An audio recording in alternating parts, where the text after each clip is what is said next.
हरि अनंत हरि कथा अनंता, कहाय सुनय बहुविध सब संता। ओम साई राम मित्रों, आज का ब्लॉग आप सभी हमारे साईं परिवार के लिए विशेष लाभकारी और कल्याणकारी है, क्योंकि आज के ब्लॉग में अपने साईं परिवार के लिए बहुत ही विशेष उपाय लेकर के आए हैं। जब आपका जीवन भीषणतम बाधाओं की दौर से गुजर रहा हो, आपके घर परिवार में लगातार नकारात्मक ऊर्जाएं हावी हो, घर परिवार में एकता और समरसता एकदम भंग हो गया हो, घर परिवार की तरक्की एकदम से रुक सी गई हो, ऐसे समयों में इस उपाय को करिएगा।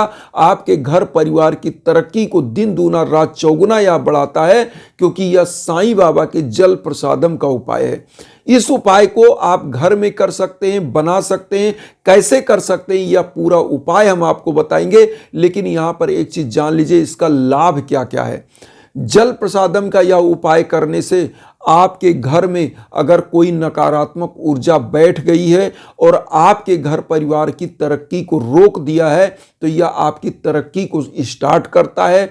आपके घर परिवार के युवा बच्चे बच्चियों का अगर दुर्भाग्य चल रहा है, या घर परिवार में किसी भी व्यक्ति का स्वास्थ्य एकदम गड़बड़ चल रहा है, जो भी धन आप कमा रहे हैं वह इसी रोग दोष कलेश विकार में जा रहा है, तो ऐसे समयों में यह उपाय आपके लिए 100% कल्याणकारी साबित होगा।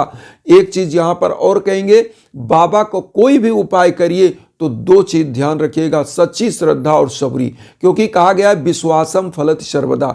विश्वास है तो फल है, वरना कोई मतलब नहीं होता किसी भी पूजा पाठ का।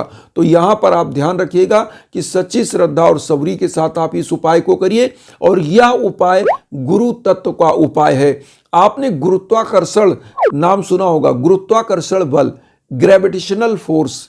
और गुरु क्या है? उसी गुरुत्वाकर्षण के रूप में है, क्योंकि गुरु क्या करता है? ग्रेविटेशनल फोर्स क्या करता है? किसी भी चीज को अपनी तरफ खींचता है। गुरु क्या करता है? आपकी नकारात्मक ऊर्जा को खींचता है। आप यहां ध्यान दीजिएगा, गुरु आपकी नकारात्मक ऊर्जा को खींचता है। इसीलिए कहा जाता है कि हरि रूठे गुरु ठौर है, गुरु रूठे नहीं ठौर। अर्थात गुरु क्या है? मार्गदर्शक है, पथ प्रदर्शक है, अंधकार से प्रकाश की ओर ले जाने वाला है।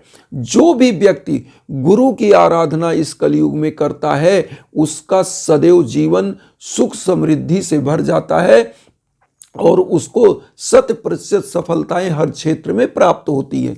तो कैसे करना इस उपाय को? गुरुवार को इस उपाय को करना है।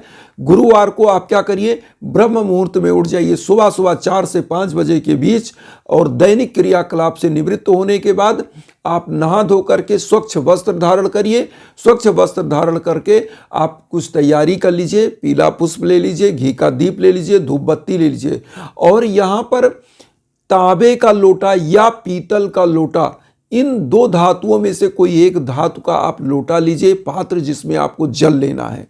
और इसको जल प्रसादम कैसे बनाएंगे आप ध्यान दीजिएगा।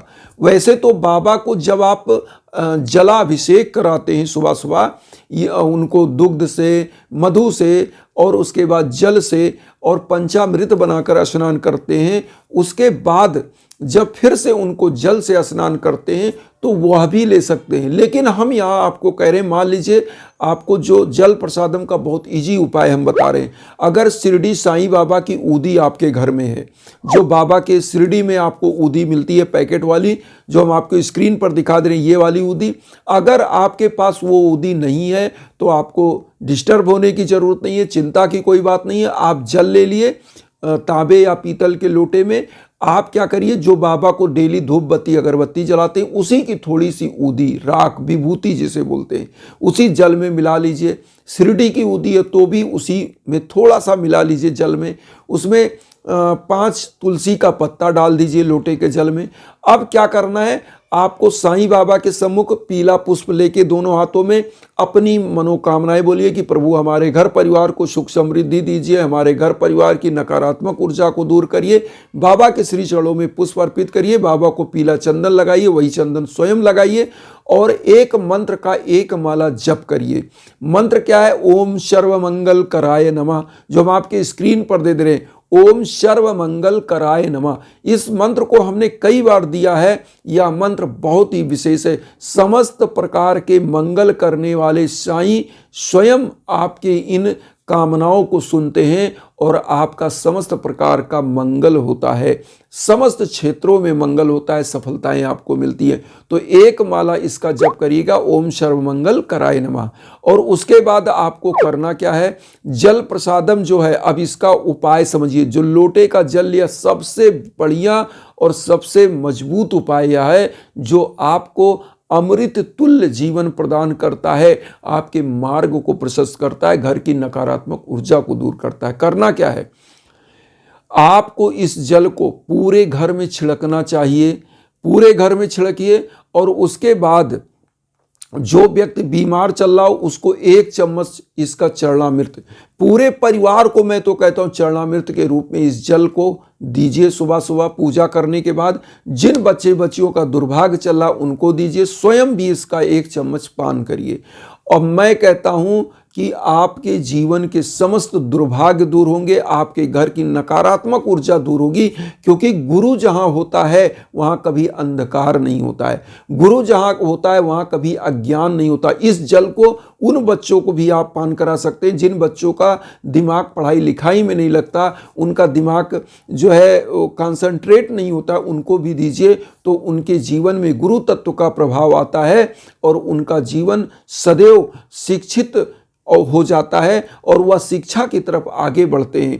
क्योंकि गुरु क्या है, शिक्षा का सबसे बड़ा मूल जो है वह गुरु है। गुरु ज्ञान का ग्रह है, गुरु अंधकार से प्रकाश की ओर ले जाता है, आपका जीवन का पथ प्रदर्शक है। तो क्या करिए, 1 चम्मच पान अपने बच्चे बच्चियों को जो पढ़ाई लिखाई में कमजोर है उनको कराइए। घर परिवार के समस्त सदस्य इसको जब जल पान करते हैं चरणामृत का, तो होता क्या है कि बाबा की कृपा बनती है और घर परिवार सब स्वस्थ होते हैं। और जो भी इस जल का पान करता है, ऐसी मान्यता है कि गंगा जल के तुल्य तुलसी का दल डालने से यह जल हो जाता है और इनकी कोई भी प्रकार की रोग दोष कलेश विकार है तो वह दूर होती है। और ये क्या करता है, आपके दुर्भाग्य को सौभाग्य में परिवर्तित करता है। इस उपाय को हर गुरुवार करिए, मैं ये तो कहता हूँ हर गुरुवार जीवन में साध लीजिए, आपके जीवन में कभी निगेटिविटी आएगी ही नहीं और घर परिवार उत्तरोत्तर वृद्धि करेगा। बहुत सारे लोग कहते हैं हमारे घर में भूत पिशाच का साया आ गया, किए कराए की बाधा आ गया। मैं कहता हूँ बाबा के इसी जल प्रसादम का उपाय करिए, पूरे घर में जल का छिड़काव करिए, सबको चरणामृत के रूप में दीजिए, आपके घर में पॉजिटिविटी बनी रहेगी, धन लक्ष्मी भी भर भर के आएंगी। किसी भी प्रकार की नकारात्मक ऊर्जा आपके घर में टिक नहीं सकती, वह उल्टे पांव भाग जाएगी, क्योंकि बाबा की कृपा बनती है, गुरु तत्व की कृपा बनती है। तो यहाँ पर एक चीज़ और हम कहेंगे, जब जीवन में भीषणतम बाधाएं चल रही हो तो यज्ञ याजन हवन पूजन जरूर कराना चाहिए, क्योंकि लिखा है बाढ़े पूत पिता के धर्मे खेती उपजे अपने कर में। माता पिता जब यज्ञ याजन हवन पूजन कराते, नाम गोत्र पर संकल्प कराकर, तो उनके पुत्र पुत्रियां बढ़ते हैं, उनका विकास होता है, वह अपने समाज में, अपने देश में, अपने प्रदेश में, अपने घर में नाम कमाते हैं और उनका उन्नति होता है, वह सदैव प्रगति की ओर चलते हैं। लेकिन जिनके घरों में यज्ञ याजन हवन पूजन नहीं होता, उनके घर में नकारात्मक ऊर्जाएं हावी हो जाती हैं। क्योंकि देखिए लिखा है, सुत दारा और लक्ष्मी पापी घर भी होए, संत समागम हरि कथा तुलसी दुर्लभ दोय। दूध पूत लक्ष्मी तो पापियों के घर में भी होती है, लेकिन भगवान की कथा, हरि का भजन दुर्लभ घरों में होती है। तो इसलिए यज्ञ याजन हवन पूजन जरूर कराइए, इससे जीवन की समस्त बाधाएं दूर होती हैं। आपके नाम गोत्र पर संकल्प होकर यह होता है, तो आप विश्व के कोने कोने में कहीं हो, वह आपके ऊर्जा को पॉजिटिव ऊर्जा में कन्वर्ट कर देता है और आपके समस्त कार्य संपन्न होने लगते हैं, सफलता मिलने लगती है समस्त कार्यों में। तो इसलिए हमारे इंस्टाग्राम पर आप आ सकते हैं, इंस्टाग्राम का लिंक वीडियो के बीच बीच में देते हैं। किसी भी यज्ञ याजन हवन के लिए आप संकल्प देना चाहते हैं या कोई चीज़ समझना चाहते हैं तो उस पर मैसेज करिए, कॉल करिए, आपके लिए हम सदैव वहाँ पर उपलब्ध हैं। इन्हीं भावनाओं के साथ एक चीज़ और कहेंगे कि वसुधैव कुटुंबकम की जो भावना हम लेकर चल रहे हैं, उसमें आप सभी लोग चैनल को सब्सक्राइब करके हमें भी अपना परिवार बनाइए। उन साई भक्तों तक वीडियो को जरूर शेयर करिए जो किन्हीं कारणों से कष्ट में, दुख में। इसी भावना के साथ ओम साई राम।